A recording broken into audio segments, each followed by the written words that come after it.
أعوذ بالله السميع العليم من الشيطان اللعين الرجيم. بسم الله الرحمن الرحيم. الحمد لله رب العالمين، والصلاة والسلام على سيد الأنبياء وأشرف المرسلين سيدنا ونبينا وشفيع المذنبين أبي القاسم محمد وعلى أهل بيته الطيبين الطاهرين الغر الميامين المعصومين الذين أذهب الله عنهم الرجس وطهرهم تطهيرا.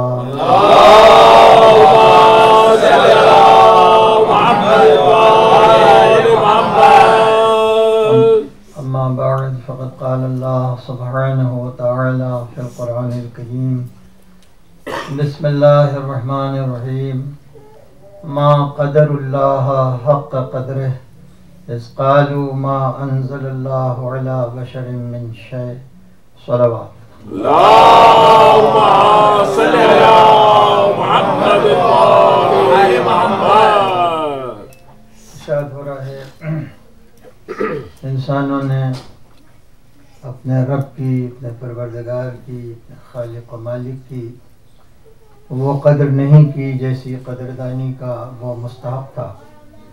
اس قالو، جب ان کا نظریہ، ان کا قول، ان کا عقیدہ یہ ہو گیا کہ ایسا کچھ نہیں ہے کہ کسی بشر پر اللہ نے کوئی چیز اتاری ہو، کوئی کتاب اتاری ہو، کوئی وحی اتاری ہو، فرشتے اتارے ہوں، احکام اتارے ہوں، قانون اتارے ہوں، تو وہ تنزیل کے منکر ہو گئے. حالانکہ ہم نے اپنی دائمی نعمتوں کو، اپنی لازوال نعمتوں کو، اپنی عظیم نعمتوں کو تنزیل کے ذریعے بندوں تک پہنچایا.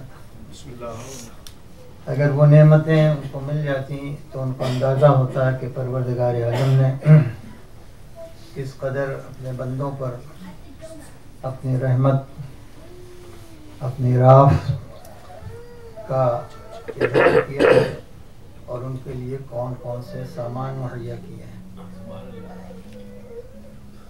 تو سلسلہ گفتگو یہی چل رہا تھا کہ یہ دنیا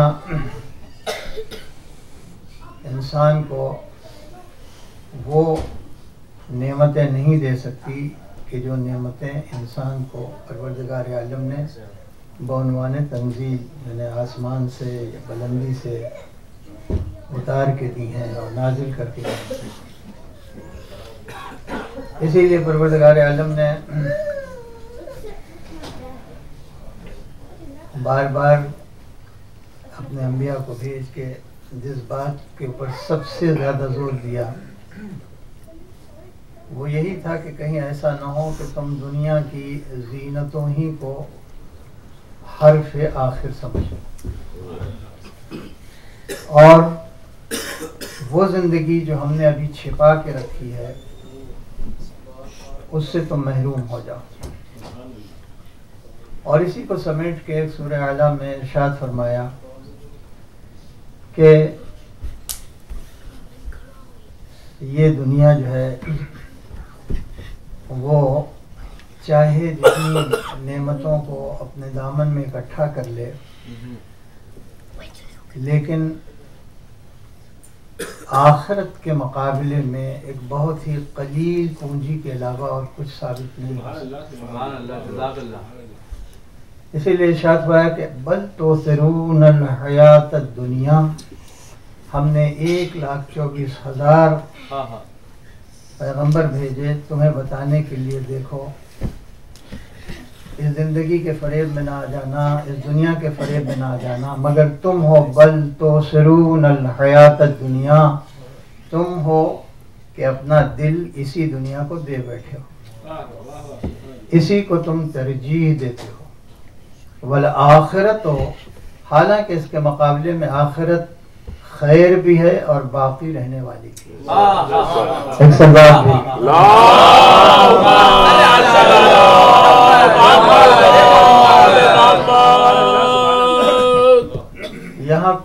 ایسی چیز نہیں ہے کہ جو مطلقاً خیر ہو، اور اگر ہے بھی تو اس میں بقا نہیں ہے۔ یہ دو بڑی بڑی کمی ہے اس دنیا میں، اس دنیا کی زندگی میں، اس دنیا کی نعمت میں، کہ کوئی ایسی چیز نہیں ہے کہ جو مکمل طور کے اوپر خیر کہی جا سکے، اس لیے کہ ہر خیر کے پہلو میں ایک شر ہے کہ جو یہاں رکھ دیا گیا، ہر راحت کے پہلو میں ایک زحمت ہے کہ جو یہاں رکھ دی گئی، صحت کے پہلو میں مرض رکھ دیا گیا، حیات کے پہلو میں موت رکھ دی گئی، جوانی کے پہلو میں بڑھاپا رکھ دیا گیا۔ اس لیے اگر تم اس زندگی کی حقیقت سے واقف ہو جاؤ تو کبھی تم اس کو اپنا دل نہ دو، فریفتہ نہ ہو، اس پر عاشق نہ ہو، اس کو ترجیح نہ دو۔ لیکن ہم نے ایک بہت بڑی کتاب ہدایت اسی تنزیل کے ذریعے اٹھا لی۔ تمہاری ناقدری کا عالم یہ ہے کہ باوجود ہے کہ تم کہتے ہو کہ یہ کلام الہی ہے، یہ کتاب الہی ہے، لیکن کلام الہی اور کتاب الہی جیسی توجہ کا مستحق ہے ویسی توجہ تم اس پر نہیں دیتے۔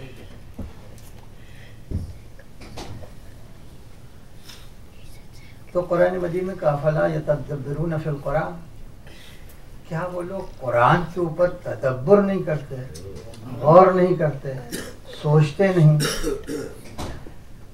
اگر وہ سوچ لیتے تو اس زندگی کے بارے میں تمام دنیا کی کتابوں کا تبصرہ جو بھی ہو، لیکن یہ کتاب جو ہے تنہا ایک ایسا تبصرہ کرتی ہے اس دنیا کے اوپر کہ اگر تم اس کے اوپر غور کرتے، تدبر کرتے اور سوچتے تو تمہیں اس بات کا اندازہ ہو جاتا کہ یہ کتاب کتنی سچی ہدایت کرتی ہے، اور اس بات کا بھی اندازہ ہو جاتا کہ یہ دنیا اس لائق نہیں ہے کہ اس کو اپنا دل دے دیا جائے۔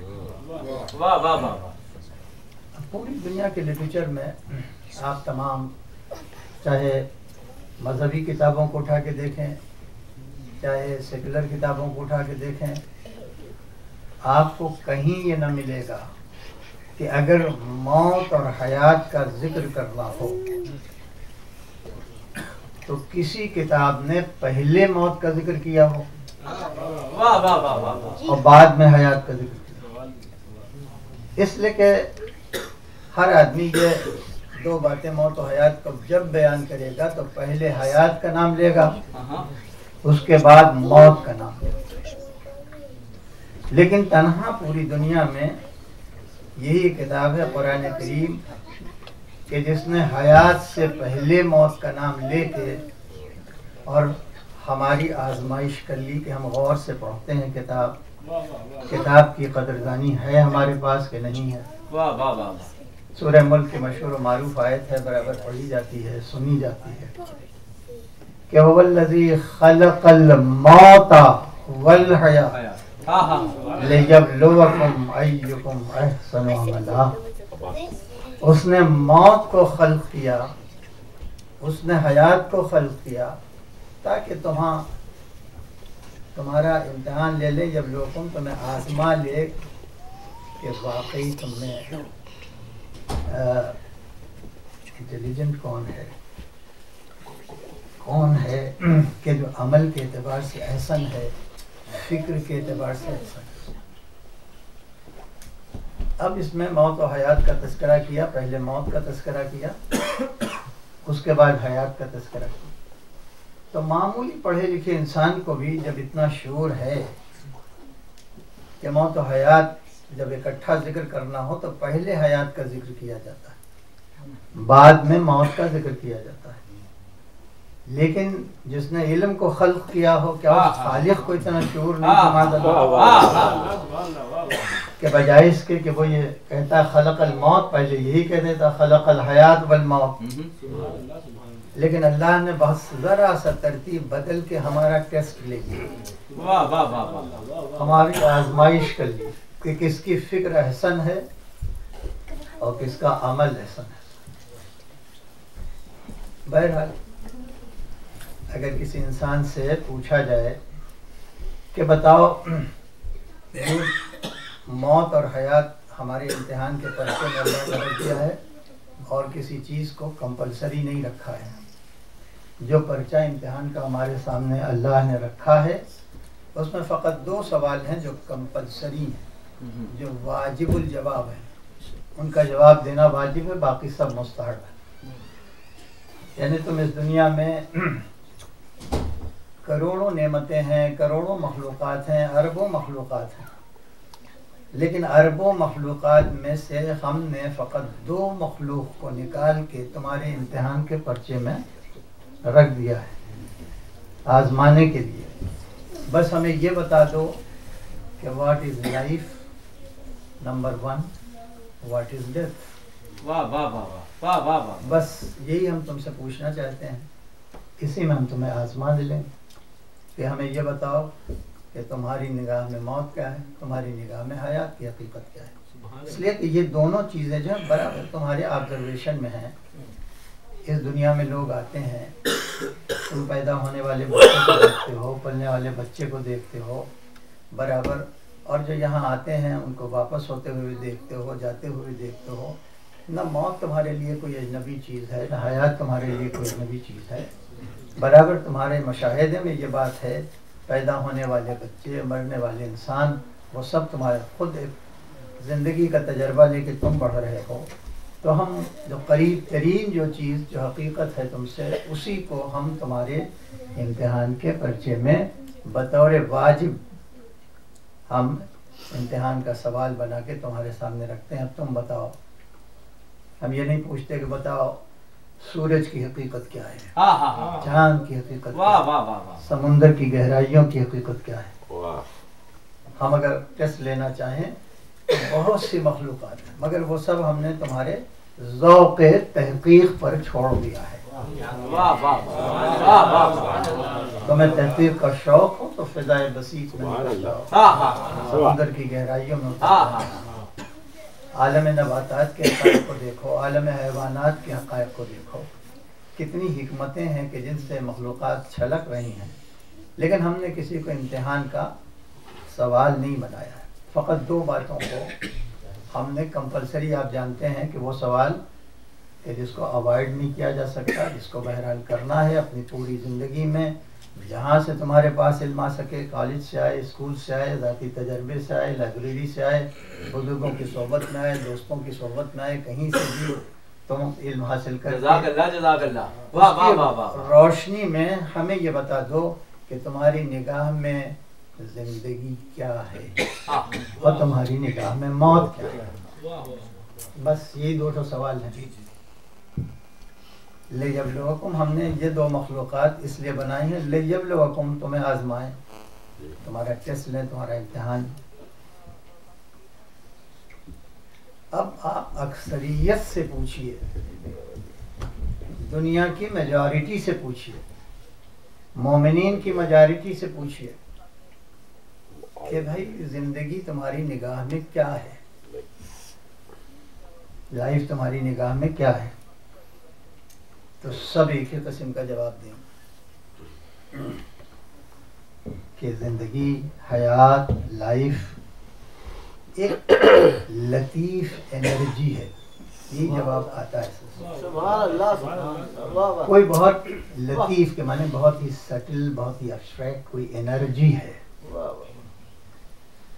جو انسان سے آ کے وابستہ ہو جاتی ہے.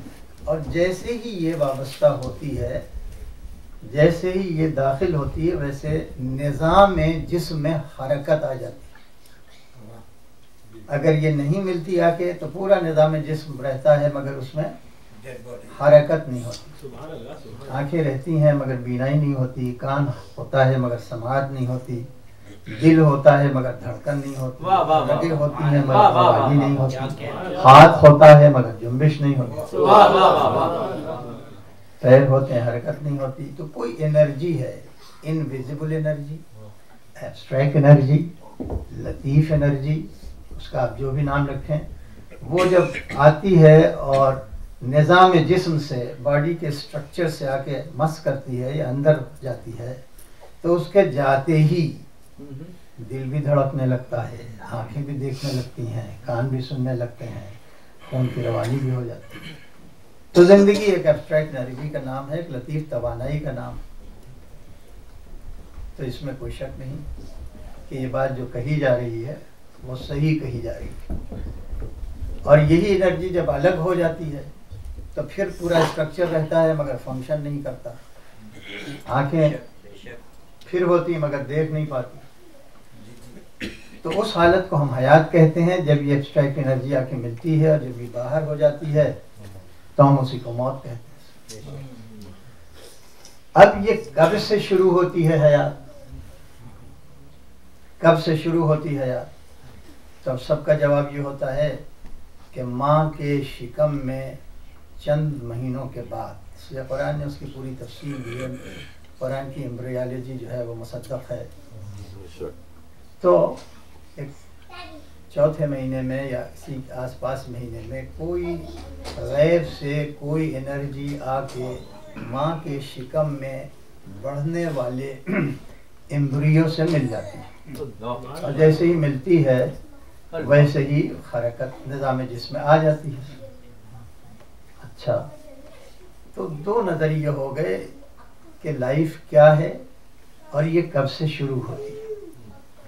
لیکن اگر یہ سوال آپ لکھ دیں کاپی پر کہ ہماری نظر میں لائف ایک انرجی ہوتی ہے جو جسم کے اسٹرکچر سے، اس کے ڈھانچے سے آ کے کسی پوائنٹ آف ٹائم پہ ملتی ہے، اور جیسے ہی ملتی ہے ویسے سارے جسم کے اعضاء و جوارے میں سارے کمپوننٹس جو ہوتے ہیں، سارے آرگنز جو ہوتے ہیں، اس میں حرکت پیدا ہو جاتی ہے، وہ فنکشن کرنے لگتے ہیں۔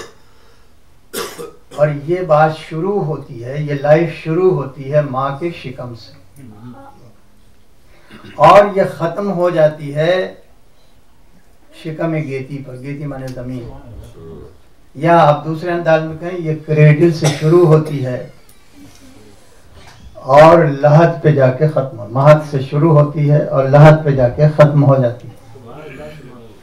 تو یہی جنرل کنسپشن ہے لائف کے بارے میں کہ لائف ایک انرجی ہے، وہ ماں کے شکم میں کچھ دنوں کے بعد آ کے ملتی ہے، اور پھر انسان کا دل بھی دھڑکنے لگتا ہے، اور پھر ایک پوائنٹ آف ٹائم کے اوپر یہ زندگی لے کے انسان اس عالم ظہور میں آ جاتا ہے، ظاہر ہو جاتا ہے، ماں کے آغوش میں آ جاتا ہے۔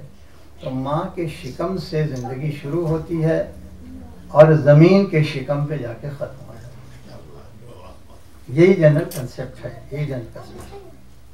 تو اگر یہ آپ جواب لکھ دیں، ہم جواب لکھ دیں، تو جو ہمارا ممتحن ہے جس نے سوال فریم کیا ہے ہمیں ٹیسٹ کرنے کے لیے، اس سوال پہ اس کا ریئیکشن کیا ہو سکتا ہے؟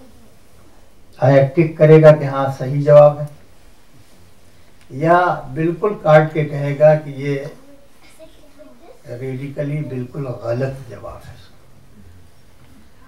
اس لیے کہ جو چیز شکم مادر سے شروع ہوتی ہے وہ حیات نہیں ہوتی، بلکہ اس کی اصلیت، اس کی ریئلٹی، اس کی حقیقت موت ہوتی ہے۔ شکم مادر سے زندگی کا آغاز نہیں ہوتا۔ جس دن شکم مادر میں دل دھڑکتا ہے، پہلا پالپیٹیشن، پہلی دھڑکن موت کا پہلا لمحہ ہوتا ہے، اور پھر پوری زندگی موت کے تسلسل کی ایک ویو ہوتی ہے جس پر ہمیں زندگی کا دھوکہ ہو جاتا ہے۔ پھر اس بات کو دہرا رہے ہیں، یہ بہت پریکٹیکل سوال ہے جو قرآن مجید نے عالم انسانیت میں رکھ دیا ہے کہ ہم اور کسی سے نہیں کہ تم بڑی بڑی چیزوں کی حقیقت ہمیں بتاؤ، فقط یہ بتا دو ہمیں کہ تمہاری نگاہ میں زندگی اور موت کی حقیقت کیا ہے۔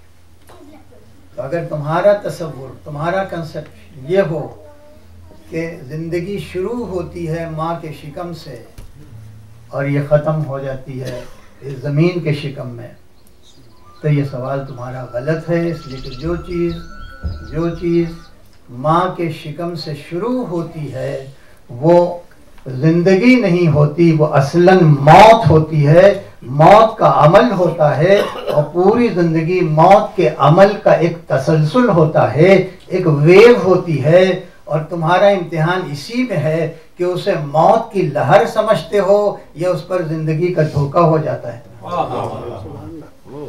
اور تو تمہاری حیات کا کنسپٹ ریڈیکلی رانگ ہے، بالکل غلط ہے۔ اب بتاؤ موت کیا ہے؟ تو جس چیز کو تم موت کہتے ہو یا موت سمجھتے ہو، اصل میں موت کا جو تسلسل تھا، موت جو لہر تھی، وہ جہاں کے اوپر ختم ہو گئی، وہاں موت کا عمل ختم ہو گیا، زندگی کا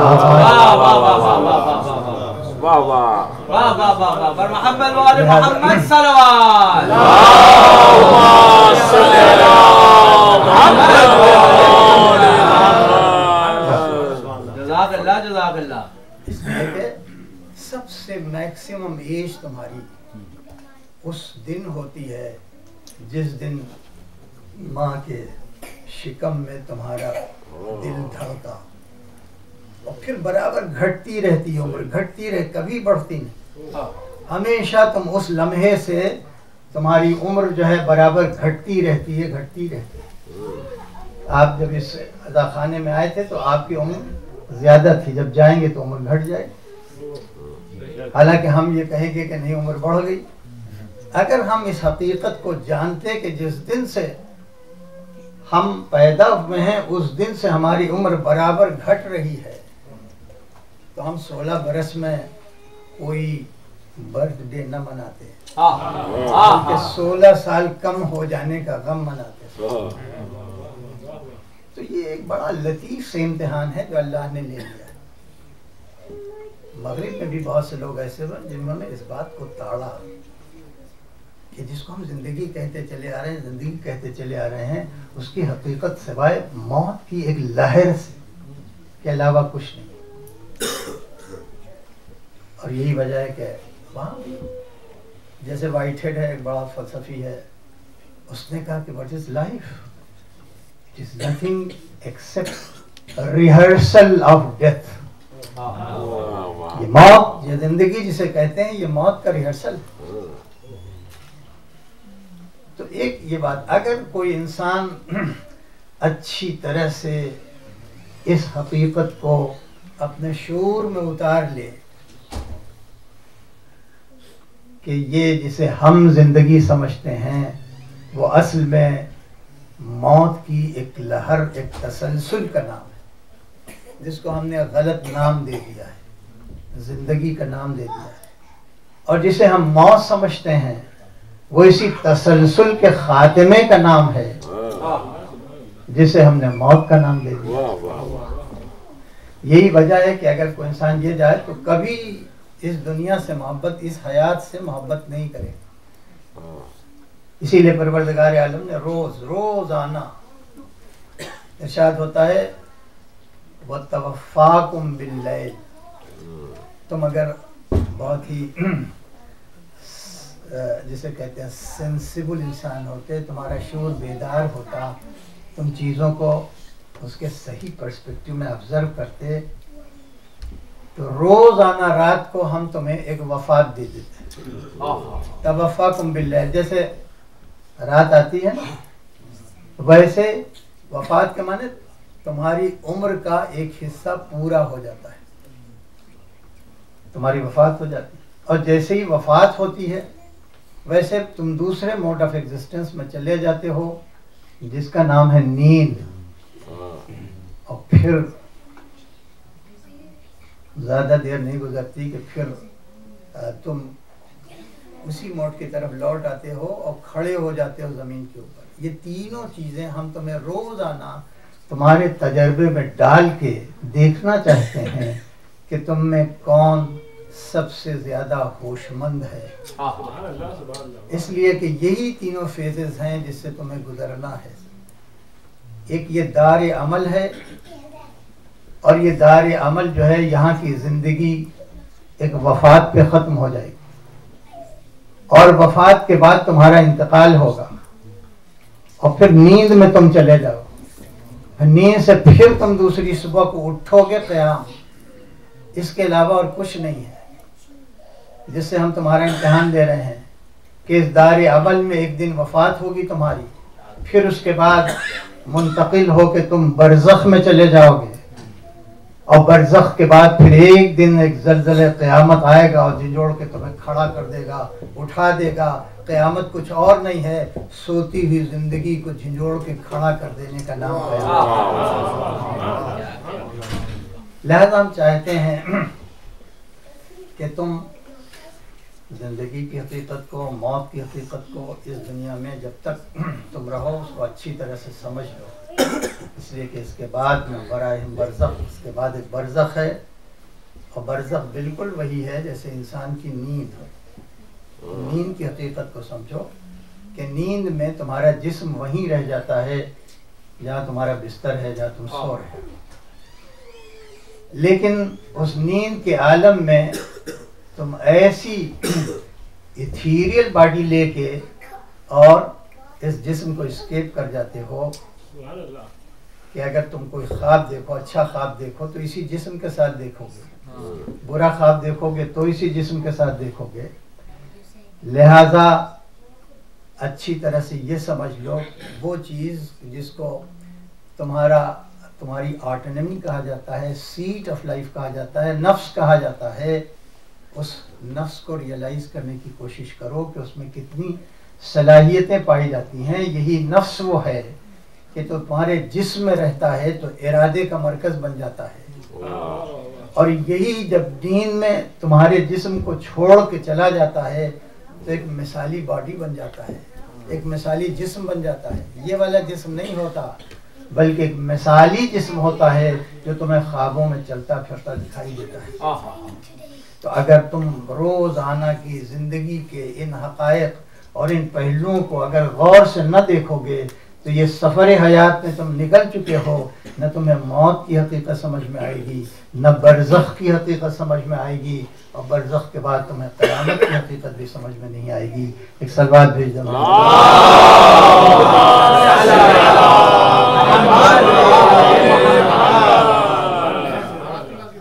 تو ہر انسان کو نوٹ کر لینا چاہیے کہ ہم ابھی جس فیز سے گزر رہے ہیں وہ اصل میں موت کا ایک تسلسل ہے۔ صبح سے لے کے شام تک عمر گھٹتی چلی جا رہی ہے، گھٹتے گھٹتے گھٹتے جس دن آخری ڈراپ رہ جائے گی اس میں، اس دن موت کا عمل ختم ہو جائے گا، اسی دن سے زندگی کا آغاز ہو جائے گا۔ تو زندگی کے تصور کی بھی اصلاح کرنا ہے، موت کے تصور کی بھی اصلاح کرنا ہے، اسی طرح سے نیند کو اللہ نے کیوں رکھا اس کی حقیقت کا بھی ادراک کرنا ہے۔ بہرحال آج کی مجلس میں جو بات ہم آپ کے خدمت میں رکھنا چاہ رہے ہیں وہ یہی ہے کہ انسان اپنے سفر حیات کی میں جن ضرورتوں کو محسوس کرتا ہے ان ضرورتوں کو اگر پورا نہ کرے گا تو اچانک وہ کسی ایسے وحشتناک تجربے کی زد میں آ جائے گا کہ جس وحشت سے اس کو نکالنے والا اور کوئی نہ ہوگا۔ اس لیے اس سے پہلے کہ خدا نخواستہ کوئی ایسا موڑ آ جائے ہمیں اس کے لیے تیار رہنا چاہیے۔ اب میں آپ کی توجہ کو دین کی بنیادی حقیقت کہ پروردگار عالم نے دین کی دو بڑی بڑی بنیادیں رکھی جو اساس کہلاتی ہیں۔ اساس کا معنی بنیاد، اسی کے اوپر دین کی عمارت کھڑی ہوئی ہے۔ اگر ان دونوں بنیادوں میں سے کوئی بنیاد الگ کر دیا جائے تو عمارت پوری ڈھہ کے چلی جائے گی، اور اسی کو پروردگار عالم نے اپنا کلمہ قرار دیا ہے۔ بہت توجہ چاہ رہا ہوں، بات کی خشکی پر نہ جائیے گا بلکہ اس کے فائدے کے اوپر غور کیجیے گا کہ جیسے ہمارا کلمہ ہے، آپ کا کلمہ ہے۔ کلمے کے معنی کیا ہوتے ہیں؟ کلمے کے معنی انسان کے معافی ضمیر میں جو کچھ ہے اس کو ظاہر کرنے کے لیے جب الفاظ پل کا کام کرتے ہیں، دل کی تو اسی کا نام کلمہ ہوتا ہے۔ اب جیسے ہمارا کلمہ آپ کا کلمہ ہے، ہم گواہی دیتے ہیں کوئی اللہ نہیں سوائے ایک وحید اللہ شریک، ہم گواہی دیتے ہیں کہ محمد اسی بندے بھی ہیں رسول بھی ہیں، اسی میں سارا دین سمٹا ہوا ہے۔ ویسے اللہ کا بھی ایک کلمہ ہے، اور اللہ کا کلمہ قرآن مجید میں بیان کیا گیا کہ جیسے ہم کہتے ہیں اشہد ان لا الہ الا اللہ، ویسا خدا کہتا ہے شہد اللہ، اللہ نے گواہی دی۔ کاہے کی گواہی دی؟ شہد اللہ انہ لا الہ الا اللہ، اس نے اپنی توحید کی خود گواہی دی۔ تو ایک بہت بڑی بنیادی فنڈامنٹل سینٹرل جو دین کی حقیقت ہے اس کا نام ہے توحید۔ ہم بھی گواہی دیتے ہیں، خدا بھی گواہ ہے۔ آگے بڑھی آیت والملائکۃ واولی العلم، اور ملائکہ اور کچھ معصومین بندے جن کو اولی العلم کہا ہے وہ بھی گواہی دیتے ہیں۔ وہ کس بات کی گواہی دیتے ہیں؟ کہ جو وحدہ لا شریک ہے قائما بالقسط، وہ عادل پر قائم ہے۔ تو یہی دو بنیادیں ہیں دین کی، اصل دین، دین فطرت، دین ابراہیم، دین حنیف، حقیقی جو دین ہے اس یونیورس میں، اس کی دو بنیادیں ہیں۔ ایک بنیاد کا نام ہے توحید، اور دوسری بنیاد کا نام ہے عدل۔ اسی لیے انہی دونوں باتوں پہ میں سم اپ کر لیا تھا اور اس کو لکھ دیا قرآن۔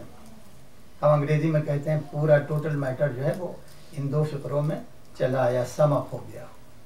ویسے اللہ نے کہا کہ تمت کلمتو ربک صدقا وعدلا، تمہارے رب کا کلمہ سم اپ ہو گیا، تمام ہو گیا، تمت پورا ہو گیا، بے اعتبار صداقت بھی اور بے اعتبار عدل بھی۔ سب سے بڑی صداقت کا نام ہے توحید، اور اس کے بعد دوسری چیز ہے عدل الہی۔ ان کے علاوہ کوئی تیسری چیز نہیں ملے گا۔ یہی دونوں چیزیں ہیں کہ جو پورے دین کا نچوڑ ہیں، جان ہیں۔ ایک توحید، اس کی ذات کیسی ہے، اس کی ذات کیسی ہے، اس کا ایسنس کیسا ہے، اس کا جواب ہے توحید۔ اس کی ذات کیسی ہے، اس کی سرخی ہے، اس کی ہیڈنگ ہے، اس کا کیپشن ہے توحید، اور اس کے افعال کیسے ہیں، اس کا جواب ہے عدل۔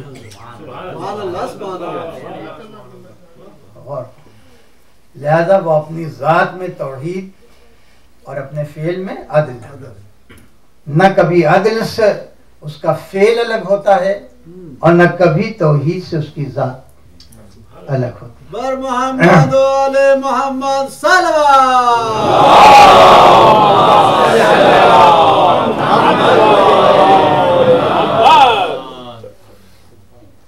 اب اس کے بعد جو کچھ ہے یا اس کا تعلق اور پورا اصول جو ہے، اس میں پہلا اصول جو ہے وہ توحید اسی لیے رکھا، اس کے بعد عدل کو رکھا جو ہمارے یہاں اور دوسرے فرقوں میں نہیں ہے۔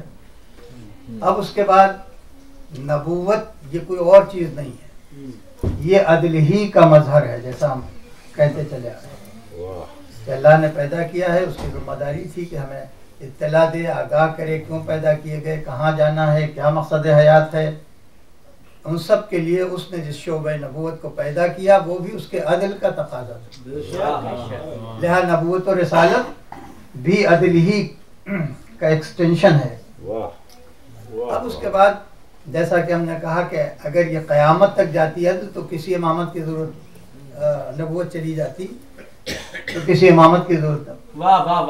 مگر سن 11 ہجری میں نبوت اور رسالت جو تھی وہ آ کے ختم ہو گئی، اب اس سے اونچی نہیں ہو سکتی تھی، جو کچھ بھی تھا تو اس کے اوپر خاتمیت کا اسٹیمپ لگا دیا گیا کہ یہاں پہ اوپر ختم ہو گئی، اور اس نبی کے ساتھ ایک امی کا ایک لقب جو ہے اضافہ کر دیا۔ ام کے معنی ماں کے ہوتے ہیں، ام کے معنی اصل کے ہوتے ہیں، یعنی آدم سے لے کے جناب عیسیٰ تک جتنی نبوتیں تھیں وہ ان کی حیثیت شاخ کی تھی اور اس نبی کی حیثیت اصل کی ہے۔ نعرہ صلوات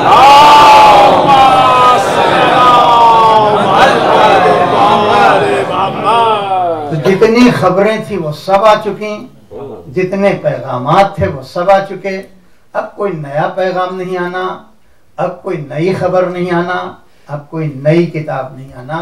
اسی نہیں آنے کو خاتمیت کہا جاتا ہے۔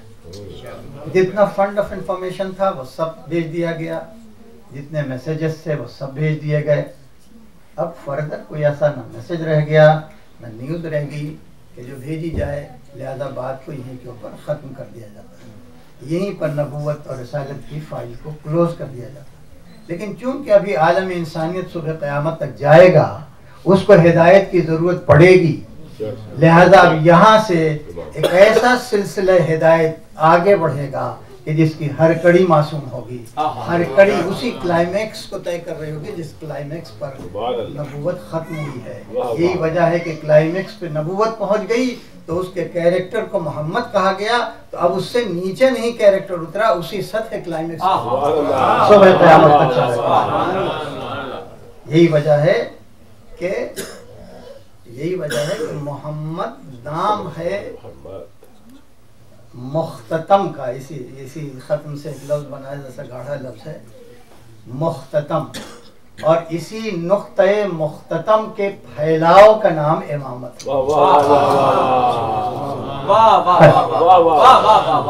بس اتنا آپ کر لیں کہ خبردار کبھی اس زندگی کو زندگی نہ کہیں، اس لیے کہ موت کی لہر ہے، یہ ایک ویو ہے جو ڈیتھ کی ہے، اس کے اوپر دھوکہ نہ کھا جائیں آپ، پہلی بات۔ دوسری بات، اس سے ویسے دل نہ لگائیں جیسے زندگی سے لگایا جاتا ہے، زندگی ہے ہی نہیں تو اس سے کیوں بلا؟ اور موت کو خاتمہ زندگی نہ سمجھیں، موت کو آغاز حیات سمجھیں، تاکہ اس کے بعد کی حیات سے دل جو ہے وابستہ ہو۔ اور روز رات کو جب سوئیں تو قیامت کا احساس کر لیں، کل جیسے ہم زمین پہ کھڑے ہو جائیں گے ویسے ہی کل ہمیں قیامت میں سب کو کھڑے ہو جانا، سب سو رہے ہیں۔ آپ اس کی تصویر اٹھا کے دیکھیں، سورہ یاسین میں بھی ہے، ارے یہ کیا ہو گیا، ہم تو من الاجداث الی ربہم منقلبون، ہم تو اپنے سلیپنگ بیڈ میں سوئے ہوئے تھے، کس نے ہمیں جھنجھوڑ کے اٹھا دیا، ہاذا یہ تو وہی ہو گیا۔ صدق المرسلون، مرسلون کی بات تو سچ ہو گئی۔ اس کا ریہرسل کر لیں، اس کے لیے تیاری کر لیں کہ ابھی ایک دن ہمیں اٹھنا ہے، کھڑے ہو جانا ہے، پھر آدمی اپنے کو پیچھے بھی نہیں کھینچ سکتا، بڑھتا چلا جائے گا ایک ٹارگٹ کی طرف جس کی تصویر کھینچی ہے۔ تو وہی روزانہ ہمارے سامنے ہوتا ہے، جہاں ہم اٹھے پھر اس کے بعد سب اپنے جاب کی طرف جا رہے ہیں، کوئی دکان کی طرف جا رہا ہے، کوئی اس کی طرف۔ بہنیں یہی قیامت میں ہوگا کہ جیسے ایک نیند سے انسان اٹھایا گیا، کھڑا ہو گیا اور کسی نشانے کی طرف بڑھتا چلا۔ تو دوسری بات یاد رکھیں، پورا دین جو ہے وہ دو باتوں میں سمٹا ہوا۔ ایک بات ہے توحید، احدیت الہی، دوسری بات ہے عدل الہی۔ رسالت اسی عدل کا مظہر، نبوت اسی عدل کا مظہر، امامت اسی عدل کا مظہر، قیامت یوم العدل، وہ عدلی کا دن ہے۔ اب اسی عدل میں پروردگار عالم نے ایک قانون بنایا، جو چیز پیدا کی عدل کے اوپر پیدا کی، کبھی توازن سے ایک لمحے کے لیے انحراف نہیں کیا، جیسا سورہ رحمان میں ہے۔ اس کے یہ کائنات ایک وزن کے اوپر ہے، ایک توازن کے اوپر ہے نا۔ آپ پڑھا ہوگا کہ رفع المیزان، اس نے میزان کو بلند کیا اور ہم سے کہا خبردار تم بھی میزان میں ذرہ برابر کوئی کمی نہ کرنا، ہر چیز کو اس کے توازن اور اعتدال کے اوپر رکھنا۔ اسی میں قانون بنایا کہ دیکھو، بس یہی سا توجہ چاہے۔ قانون کیا بنایا کہ دیکھو، اللہ کو جو چیز سب سے زیادہ غضبناک کرتی ہے، غصہ دلاتی ہے، اس کے غضب کو حرکت میں لے آتی ہے، وہ کیا ہے؟ سورہ صف میں ارشاد ہوتا ہے کہ کبرا مقتن عند اللہ۔ کبرا مانے بہت بڑا، کبیر سے بنا ہے، مقتن کے مانے غضبناک کرنا، غصہ دلانے والا، انریج کرنے والی چیز، کبر مقتا عند اللہ، اللہ کے نزدیک کیا ہے؟ ان تقولوا ما لا تفعلون، کہ تم دوسروں سے وہ کہو جس پر خود تمہارا عمل نہ ہو۔ واہ واہ واہ واہ، سبحان اللہ سبحان اللہ، واہ واہ واہ۔ دوسروں سے وہ کہو جس پر خود تمہارا عمل نہ ہو۔ پہلے عمل کر لو، اس کے بعد دوسروں سے کہو۔ کیا کہہ رہے ہیں، واہ واہ واہ واہ واہ واہ۔ ہوتے ہیں ایسے لوگ، آپ جانتے ہیں، کبھی جیب سے $1 چندہ نہ نکلے گا، دوسروں سے بہت سخاوت، بڑی سخاوت ہوتا ہے۔ صحیح کہا، ذرا سا خطرات کے موقع پہ ٹکیں گے نہیں، دوسروں سے کہیں گے بہادری سے کام نہیں لیا۔ سبحان اللہ۔ کبھی علم معرفت کی طرف متوجہ نہ ہوں گے، دوسروں سے کہیں گے تم اللہ کی معرفت نہیں پیدا کرتے، تم عمل نہیں کرتے، خود نماز نہ پڑھیں گے، دوسروں سے کہیں گے تم۔ تو یہ بات اللہ کو بہت زیادہ کبورہ کا لفظ ہے، بہت زیادہ غضبناک کر دی۔ دوسروں کو جو حکم دو اس سے پہلے خود عمل کرو۔ اگر ایسا نہ کرو گے تو اللہ کو غضب نہ کرو۔ اللہ کا غضب وہی جسے آسمان و زمین کوئی بھی برداشت نہیں، اس کے سامنے ٹک نہیں سکتا، اس کے غضب کے سامنے۔ تو میرا خیال ہے یہاں تک بات کلیئر ہو کہ اس نے کہا پہلے خود عمل کرو، اس کے بعد دوسروں کو حکم دو۔ اب میں نے ایک طرف یہ قانون، یہ عدل کا قانون دیکھا جو سورہ صف میں لکھا ہوا، اب دوسری طرف پلٹ کے جب خدا کو دیکھا، ایک طرف یہ قانون پہلے عمل کرو پھر حکم دو، پھر خدا کو دیکھا، تو ہم نے ایک عجیب و غریب بات پائی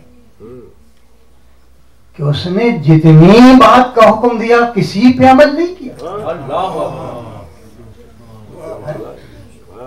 حکم تو بہت دیے، احکام تو بہت آئے،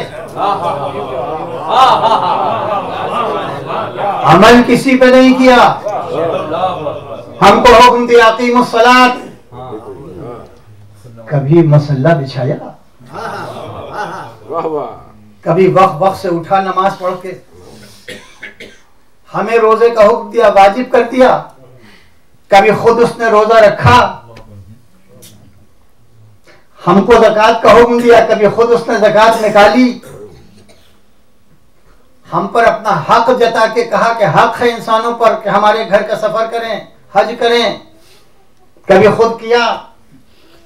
اس نے ہمیں حکم دیا کتب علیکم القتال، ہم نے تمہارے جہاد کو، قتال کو واجب کیا، کبھی وہ میدان جنگ میں آیا۔ ہم سے کہا کہ پڑوسیوں کا خیال رکھو، اس نے کبھی کسی پڑوسی کا خیال رکھا؟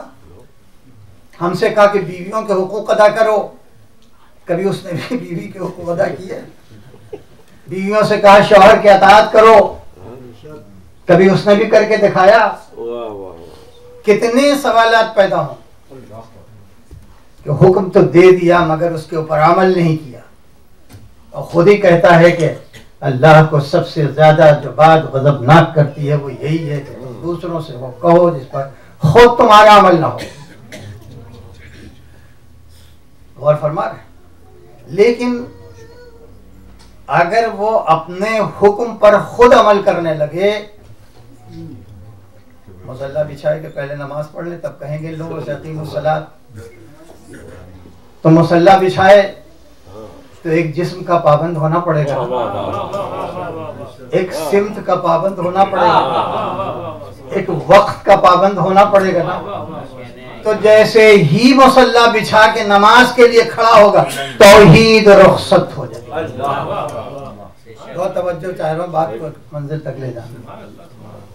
توحید مجروح ہو جائے گی، توحید رخصت ہو جائے گی۔ جو اسپیس ٹائم کے فریم میں چلا آئے وہ کبھی یکتا نہیں رہ سکتا، تو توحید رخصت ہو۔ اگر وہ خود روزہ رکھنے لگے اور پھر اس کے بعد ہم سے کہے کہ ہم نے واجب کر دیے روزے، تو پہلے ثابت کرنا پڑے گا کہ اس کو بھی بھوک لگتی ہے، اس کو بھی پیاس لگتی ہے، تو توحید رخصت ہو جائے گی۔ اگر وہ زکوٰۃ نکالنے لگے تو اس کے معنی وہ بھی محتاج ہے بعض ضرورتوں پر خرچ کرنے کا، اس سے جو بچ جائے اس کا 40واں حصہ نکال دے تو اس کی احتیاج، اس کی ضرورت ثابت ہو جائے گی. جیسے ہی احتیاج ثابت ہو جائے ویسے توحید رخصت ہو جائے گی. اور جتنے حکم ہیں آپ ایک ایک حکم کو سامنے رکھ کے کہ اگر خدا ان پر عمل کرنے لگے تو توحید رخصت ہو جائے. روزہ رکھے تو رخصت ہو جائے، نماز پڑھے تو رخصت ہو جائے، میدان جہاد میں چلا آئے ہاتھ میں تلوار لے کے تو رخصت ہو جائے، حج کرنے چلا جائے تو رخصت ہو جائے.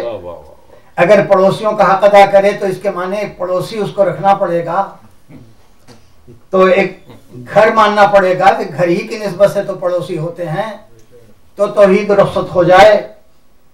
اگر کہیں بیوی کے حقوق کو خود ادا کرنے لگے تو وہ بیوی بننا پڑے گا. کبھی ایسا ہو سکتا ہے شوہر بننا پڑے گا.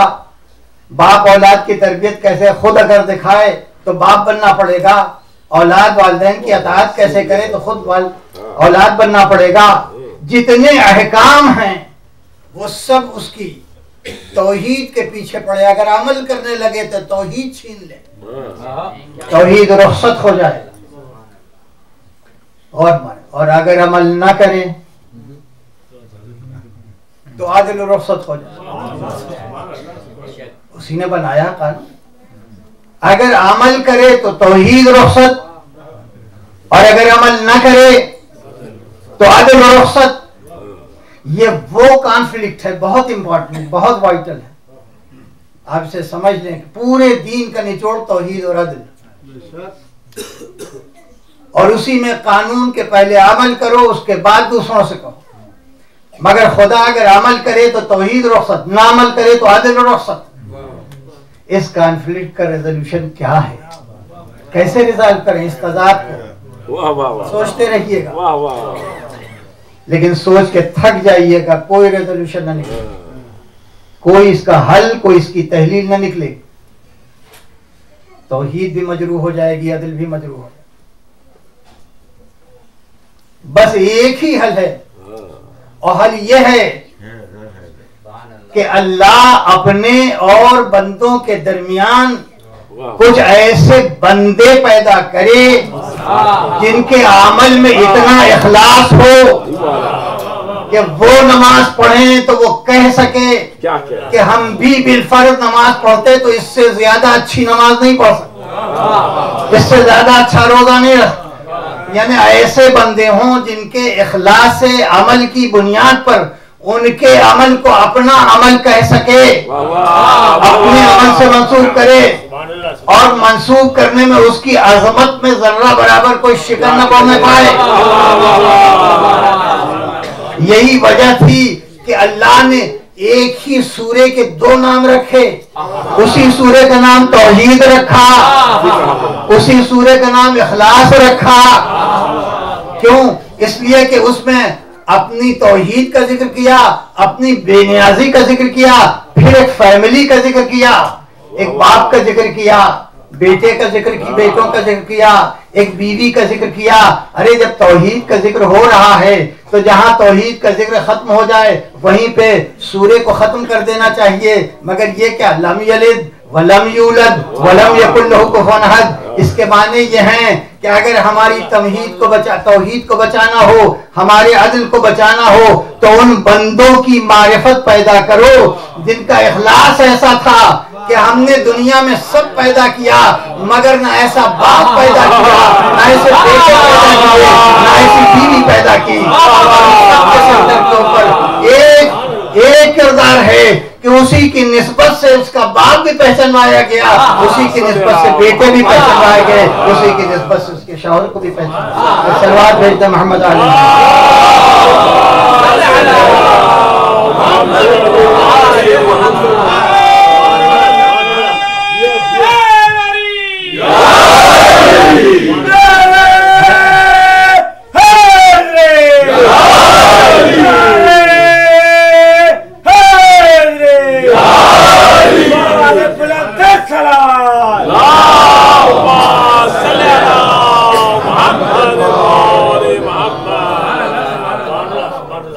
اب جن بندوں نے ایک طرف اس کی توحید کو بچا لیا، اس کے عدل کو بچا لیا، یعنی پورے دین کو بچا لیا۔ آپ انصاف سے بتائیں کہ اگر یہ آیت نہ بھی آتی کہ ہم اپنی تبلیغ دین کا کوئی اجر نہیں چاہتے، الا المودۃ فی القربى، اب سچ بتائیے کیا پروردگار اس اسلام کو قبول کر لے گا جو ان بندوں کے اخلاص عمل کو نظر انداز کر کے بغیر مودت کے اور اس کی بارگاہ میں شرف قبولیت چاہتے ہیں؟ اس لیے کہ یہ وہ انہی کو محسنین کہا گیا ہے، اس لیے کہ اس سے بڑا احسان خدائے بے نیاز کے اوپر جنہوں نے اپنے عمل کے اخلاص سے اس کے دین کو راستہ دے دیا کہ دنیا تک پہنچ جائے، اس کی توحید بھی پہنچ گئی، اس کا عدل بھی پہنچ گیا، نہ توحید مجروح ہونے دیا نہ عدل مجروح ہونے دیا۔ یہی تو وجہ ہے کہ اللہ نے عالم اسلام کو دو خانوں میں تقسیم کر دیا، ایک کو مودت کے خانے میں رکھا اور ایک کو عداوت کے خانے میں رکھا۔ سورہ مریم کی آخری آیت ہے، آپ دیکھ لیجئے گا کہ ان الذین آمنوا وعملوا الصالحات، بے شک جن لوگوں نے جو ایمان لائے، آمنوا وعملوا الصالحات، اور نیک اعمال انجام، سیجعل لہم الرحمن ودا، ایسے ہی لوگوں کے لیے ہم عنقریب مودت کو قرار دیں گے۔ ودا کے معنی اللہ کا نام بھی ودود ہے، محبت کا، تو انہی لوگوں کے لیے ہم محبت بنائیں گے، مودت بنائیں گے۔ لقد یسرناہ، اور ہم نے اس کو آسان کر دیا ہے، بلسانک، اے حبیب آپ کی زبان میں ہم نے اس کو آسان کر دیا ہے۔ آپ کی زبان، میری زبان کا نام قرآن، آپ کی زبان کا نام حدیث، ہم نے حدیث میں اس کو بہت آسان کر دیا ہے۔ کس لیے آسان کر دیا ہے؟ لے تو بشرا بہ المتقین، کہ جو متقی ہیں ان کو بشارت آپ دے دیں اسی مودت سے۔ وَلَتُنذِرَ بِهِ قوم اللُّدَّا، اور وہ کہ جو ان بندوں سے عداوت رکھتی ہے ان کو جہنم کی خبر سنا دیں، ان کو ڈرا دیں کہ تمہاری عاقبت اچھی نہیں ہے۔ ایک قوم اللُّدَّا ہے عداوت والی قوم، ایک قوم ودہ ہے ودت والی قوم۔ اب اس کے بعد ہم دیکھ رہے ہیں کہ نمازوں کی مقدار ادھر بہت زیادہ ہے، حج کی مقدار بہت زیادہ ہے، روزوں کی مقدار بہت زیادہ ہے۔ اللہ نے کہا کہ دیکھو ہم نے تمہارا امتحان کثرت عمل سے نہیں لیا تھا، ہم نے تمہارا امتحان احسن عمل سے لیا۔ 6000 سال تک ابلیس نے میرا سجدہ کیا،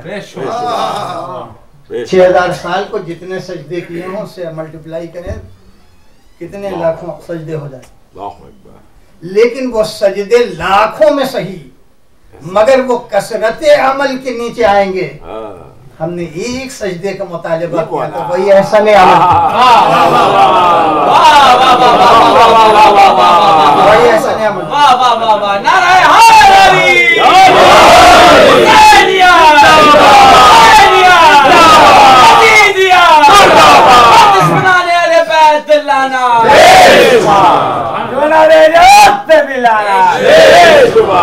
ہمارے یہاں معیار کثرت نہیں ہے، ہمارے یہاں معیار احسنیت ہے۔ ہمارے یہاں اسی لیے جیسے ہم نے اس سے سوال کیا تھا کہ جیسے ہم اس جسد میں اپنی تجلی ڈال دیں، روح ڈال دیں، قولہ ساجدین، ہم نے کہا تھا، ویسے ہم نے کہلوایا، قل، جن ہونٹوں سے توحید کا پیغام دیا، قولوا لا الہ الا اللہ، انہی ہونٹوں سے کہا قل لا اسألکم علیہ اجرا الا المودۃ۔ سلوات بھیجو محمد علیہ۔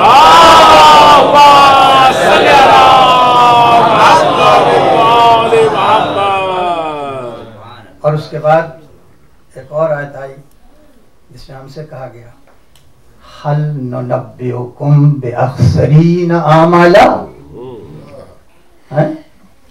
سورہ بنی اسرائیل، حل ننبئکم باخسرین اعمالا، ہم تمہیں ننبئ مانے ہم خبر دیں، تمہیں ایک نیوز دیں، خبر دیں، ایک انفارم کریں تم کو، کس سے؟ کس کی خبر؟ باخسرین اعمالا، ان لوگوں کی کہ جو سب سے زیادہ گھاٹا اٹھانے والے، خاسر نہیں اخسرین، خسارہ اسی سے بنا ہے، ہم ان لوگوں کی خبر دیں جو سب سے زیادہ گھاٹا اٹھانے والے ہیں۔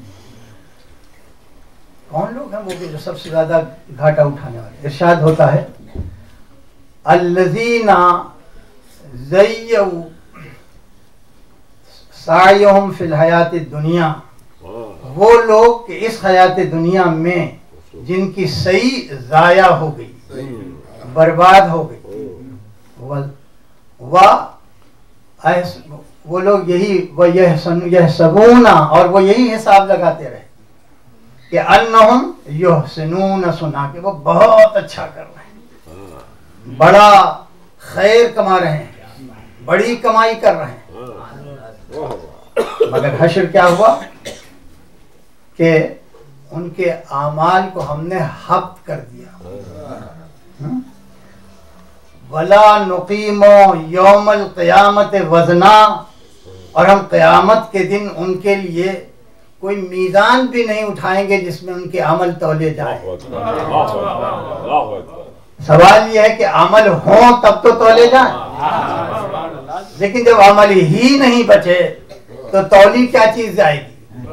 پالنے والے یہ بھی بتا دے کہ وہ میزان کیا ہے۔ تو ارشاد ہوا کہ یومئذ المیزان الوزن یومئذ الحق، کہ ہمارا وزن جو ہے حق ہے۔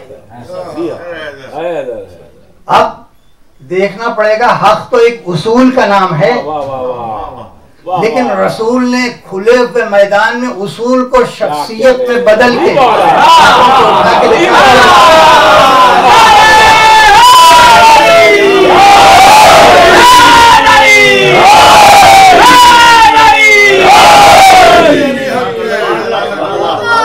لہذا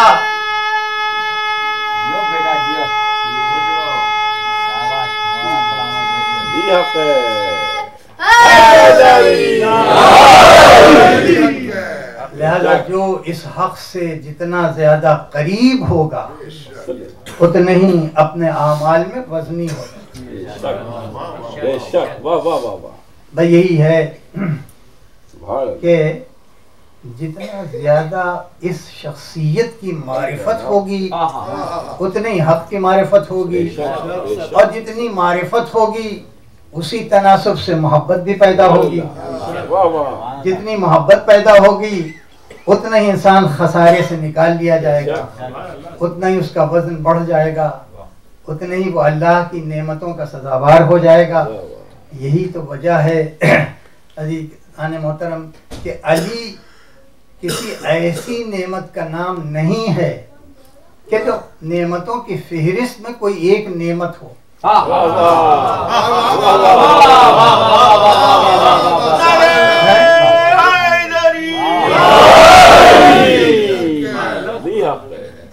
علی اس نعمت کا نام ہے کہ جتنی نعمتیں اللہ نے پیدا کی ہیں اسی نعمت سے آ کے وابستہ ہو جاتا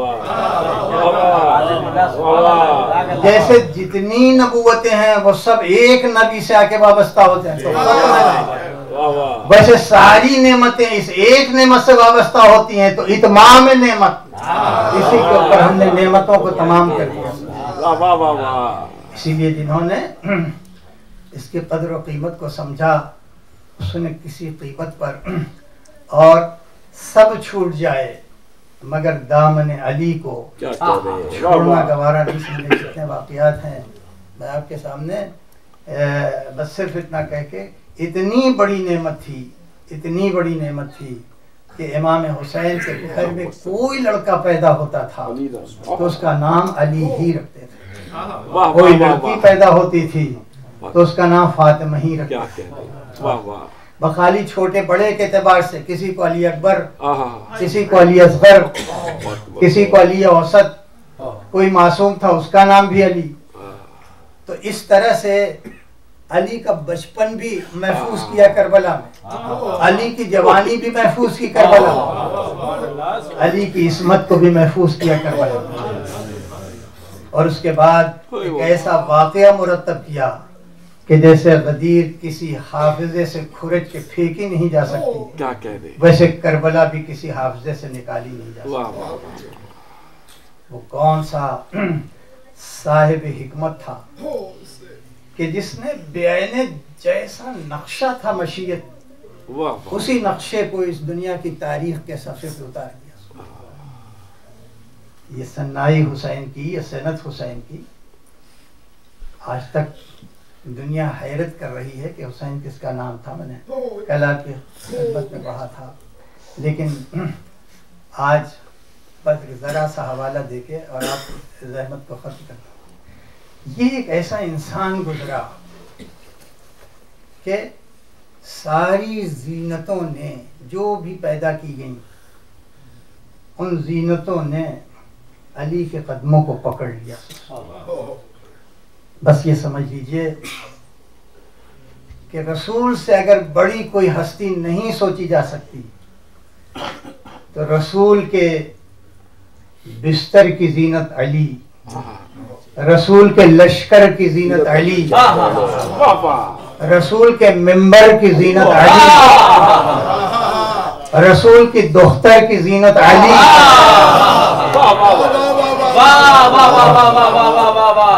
اگر اتنی بات سمجھ میں آ گئی ہو تو پوچھئے کہ ہر ایک کی زینت علی، رسول کے بستر کی زینت، رسول کے لشکر کی زینت، رسول کے ممبر کی زینت، رسول کی دختر کی زینت، تو خود علی کی زینت جو ہو،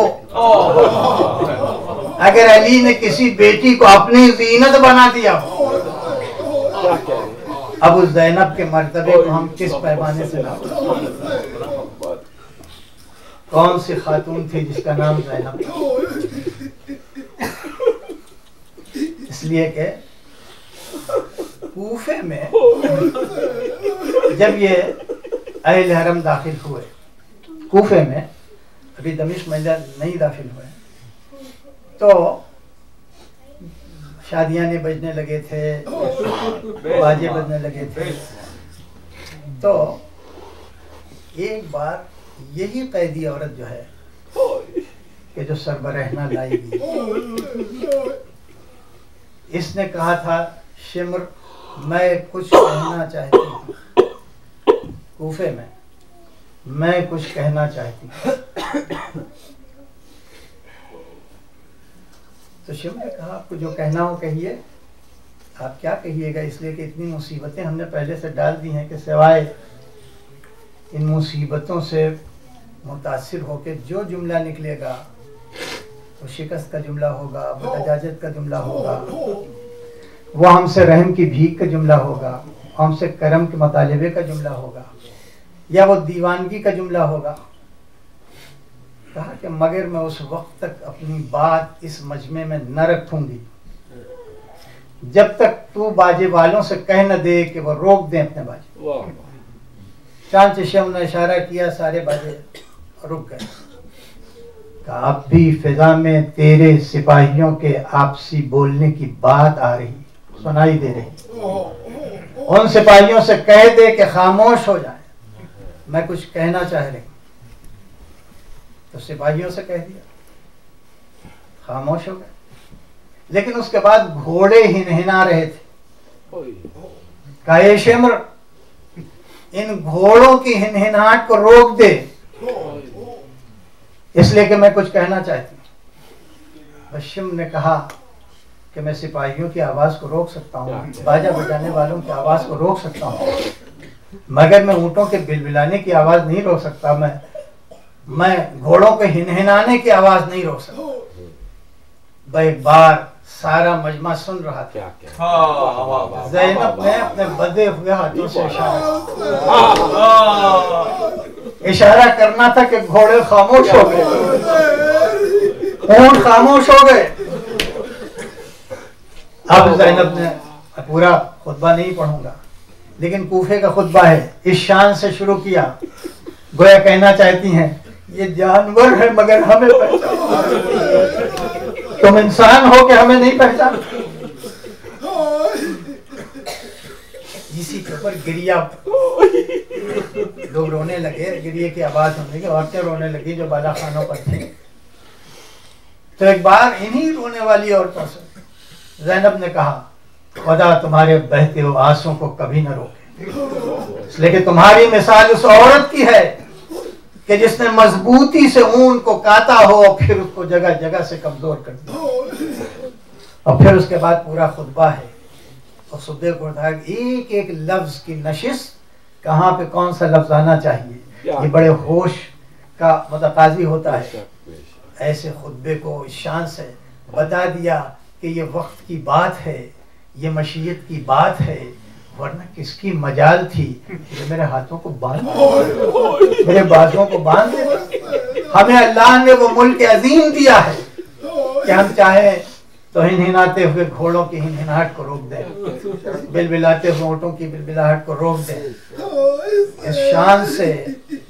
اس شان سے دربار میں داخل ہوئے، اور جب دربار میں داخل ہوئے عزیزوں تو یہ ابن زیاد کا دربار، ابن زیاد کے دربار میں جیسے ہی سید سجاد داخل ہوئے فوراً اس نے کہا ارے کیا ان کو قتل نہیں کیا گیا؟ ہم نے تو سارے مردوں کے قتل کا حکم دے دیا تھا، اور میرے پاس رپورٹ بھی آئی کہ علی کو قتل کر دیا گیا، تو اس کا نام علی کیسے؟ تو اس نے بتایا وہ اور علی تھا، حسین کا بیٹا، جس کو قتل کر دیا گیا، مگر یہ بچا ہے. کہا اچھا بچ گیا ہے تو اسی وقت قتل کر دیا جائے. جلاد خنجر لے کے آگے بڑھا، جیسے ہی آگے بڑھا ویسے ہی زینب آگے بڑھا، اور زینب نے کہا کہ اگر سید سجاد کو قتل کرنا ہے تو پہلے وہ تلوار میرے گلے سے گزرے. ادھر زینب نے اپنا گلا سید سجاد کے گلے پہ رکھا، ادھر فضہ نے اپنا گلا زینب کے گلے پہ رکھا، اور اس کے بعد فضہ نے کہا یہ حبش کے رہنے والوں تم نے پہچانا میں کون ہوں؟ ارے تمہارے ملک کی شہزادی، آج میرے خنجر آ گئی تم کھڑے ہوئے ہو. بھئی یہ سننا تھا جی تو ایک نے دوسرے کو دیکھا، دوسرے دن اب سمجھ میں آیا یہ فضہ کنیز نہیں ہے، یہ ہمارے ملک کے حبش کی شہزادی ہے. بھلا ابن زیاد کی مجال کہ ہمارے ملک کی شہزادی پر تلوار بلند کرے. سب سامنے لے کے برہنہ تلوار لے کے کھڑے ہو گئے اور کہا ابن زیاد اگر یہ کام ہوا تو تیرے دربار میں اتنا خون بہے گا کہ خون کی ندیاں بہ جائیں گی. اور دہل گیا، ابن زیاد باز آ گیا، اور باز آنے کے بعد فضہ تو رہا ہو گئی مگر زینب کے سینے پر چوٹ پڑی. اے بابا، اے بابا، ارے ایک حبش کی رہنے والی فضہ کے لیے اتنے سہارے مہیا ہو گئے. ایک آپ کی نواسی ہے، علی کی بیٹی ہے کہ جس کے لیے کوئی پرسان حال نہیں ہے. سيعلم الذين ظلموا أي منقلب ينقلبون. إلهي بحق الزهراء أبيها وبعلها بارك الله محمد علیہ محمد. ہم سب کو اعمال صالحہ کی جو بیمار ہیں ان کو شفائے کامل و عاجل جو عذرات کے مستحق ہیں. بار اللہ مزاداروں کی عزاداری کو شرف قبول عطا فرمائے. امام زمانہ کے ظہور میں تعجیل فرمائے. ہمیں ان کے آوانوں سے ماتم حسین